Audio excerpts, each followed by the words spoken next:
Morning, you guys. Eric, Chula Vista Stop Stewart with a quick video here.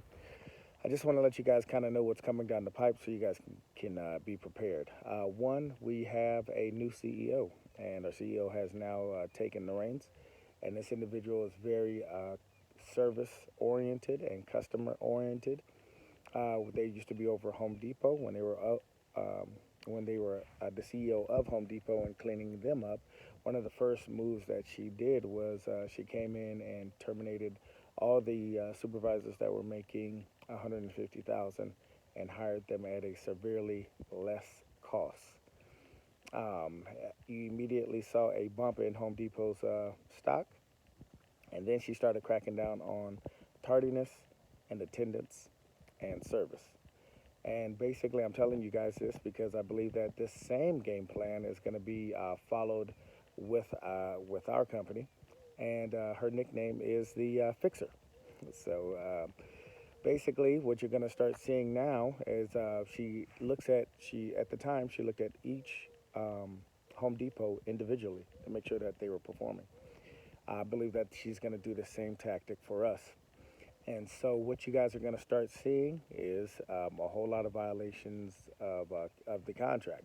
And the reason this is because she's more customer oriented and more service oriented and not so much focused on the employee.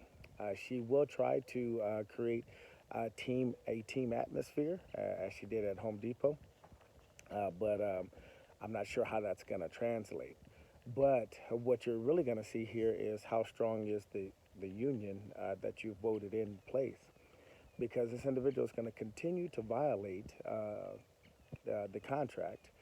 And what I believe that we're going to see as employees and members of the union, I think that we're going to see more so the capitulation or the rolling over of our union on the contract. And what I mean by that is this.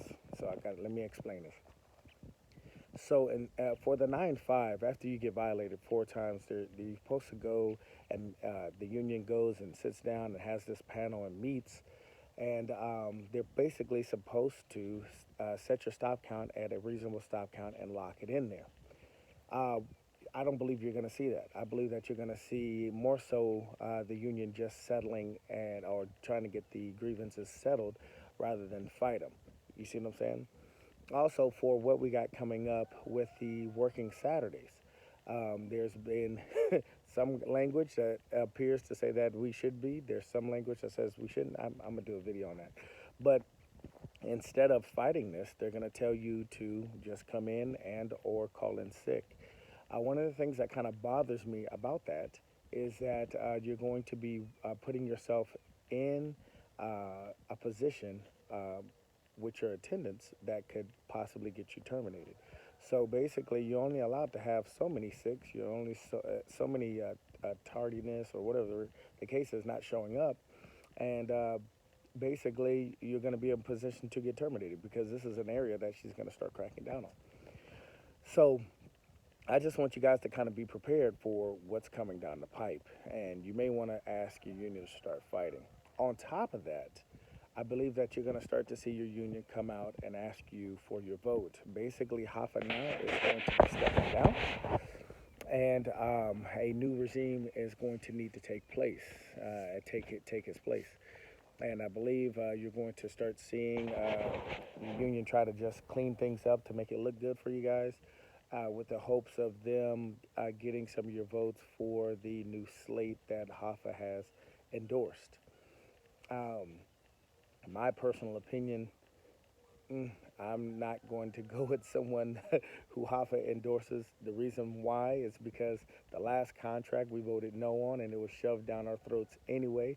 And my personal opinion is that he just may, or the individuals that he has give his blessings to take his position, just might do the same thing.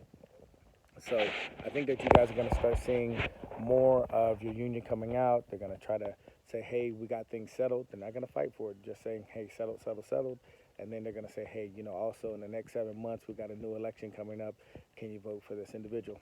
With that said, I want to say this. I believe that we should start saving our money in case we do have to go on strike because we're going to have a new regime in place. So whoever's in place, I'm not sure if it's going to be, who Hoffa endorses, or I think his name was Zuckerman or and O'Brien. Um, I don't know if these individuals, they're going to be a younger team, a younger crew, if they're going to be just as or zealous for us and fighting for a strong contract. And well, in the midst of that, I believe that we're going to have to go on strike if we do get a strong individual in power. So if that's the case, I want you guys to kind of be prepared and start saving your money now and maybe getting unemployment insurance to start protecting you guys yourself. So I just wanted to get that information out to you guys so you guys can kind of understand what's going on. Very informal. Forgive me for this. So have yourself a great day. And man, please play for your boy. I'm telling you, man, these individuals don't want you guys having all this information to get mad every time stuff comes out. You can just look in the comment section. You know what I'm saying? So, man, pray for me and my family. I'm praying for you and yours. You guys have yourselves a great day.